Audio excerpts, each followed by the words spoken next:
साथियों, 2014 के बाद असम में कई ऐतिहासिक परिवर्तनों की नींव रखी गई।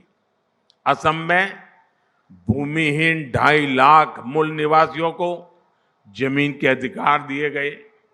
आजादी के बाद 7 दशकों तक चाय बागान में काम करने वाले मजदूरों को बैंकिंग सिस्टम से नहीं जोड़ा गया था।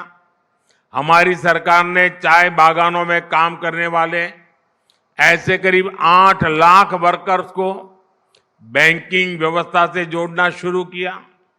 बैंकिंग व्यवस्था से जोड़ने का मतलब है कि उन वर्कर्स को सरकारी योजनाओं की मदद भी पहुंचने लगी है। जो लोग सरकार के आर्थिक लाभ पाने के पात्र थे, उनके हक का पैसा सीधे बैंक खाते में पहुंचने लगा। हमने बिचौलियों के लिए सारे रास्ते बंद कर दिए। गरीब को पहली बार लगा है कि उनकी सुनने वाली कोई सरकार है और वो भाजपा सरकार है। साथियों, विकसित भारत का संकल्प पूरा करने के लिए नॉर्थ ईस्ट का विकास जरूरी है। कांग्रेस के लंबे शासनकाल में नॉर्थ ईस्ट को दशकों तक सरकार की उपेक्षा सहनी पड़ी है। विकास की कई परियोजनाओं का शिलान्यास करके फोटो खिंचवा ली, लोगों को गुमराह कर दिया और फिर भाग गए, हाथ खींच लिए। लेकिन मोदी पूरे नॉर्थ ईस्ट को अपना परिवार मानता है।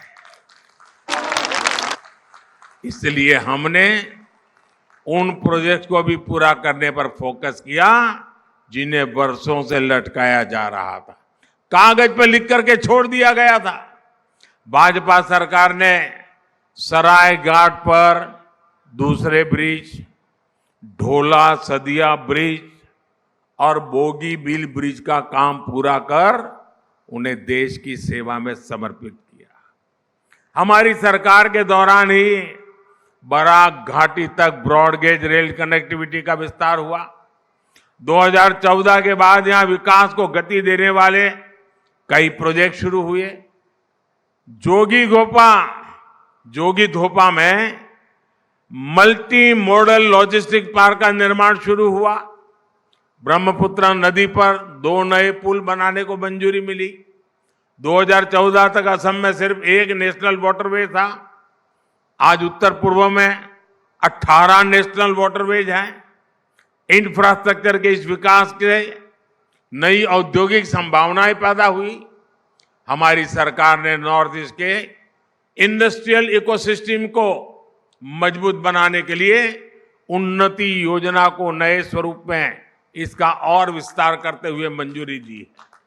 सरकार ने असम के जूट किसानों के लिए भी एक बहुत बड़ा फैसला लिया है। कैबिनेट ने इस वर्ष जूट के लिए एमएसपी प्रति क्विंटल 285 रुपये 285 रुपये बढ़ा दी है। अब जूट किसानों को प्रति क्विंटल 5,335 रुपये मिलेंगे।